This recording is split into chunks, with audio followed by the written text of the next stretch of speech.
এই যশোরে কারবালায় এবং ধর্মতলায় একটা ৩৫ শতক জমি আমার মায়ের নামে আছে এবং এই জমিটা বখতিয়ার এবং শাহরুল ইসলাম এবং কতিপয় লোক এর সাথে সম্পৃক্ত হয়ে এই জমিটা দখল করার চেষ্টা করতেছে এবং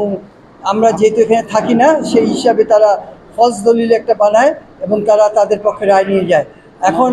আমার ভাই বোনরা এখন তো এখানে থাকতে পারি না এবং আসতে পারি না এবং আমরা এখানে এসে প্রাণনাশের হুমকি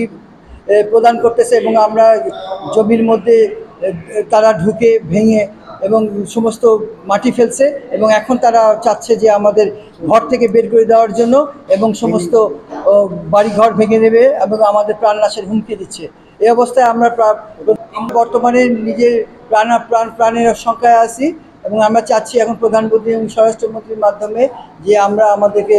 এইভাবে ওনারা প্রোটেকশন দেন এবং তাছাড়া আমরা এইভাবে আমাদের যেভাবে যে কোনো মুহূর্তে মেরে ফেলতে পারে অথবা আমাদের বাড়ি দখল করে ফেলতে পারে, ভেঙে গুড়াই দিতে পারে। এই ব্যাপারে স্থানীয় প্রশাসন এবং প্রাইম মিনিস্টারকে আমরা, যেহেতু প্রাইম মিনিস্টার প্রত্যেকের জমি যার দলিল যার জমি তার, এই স্লোগানে আমরা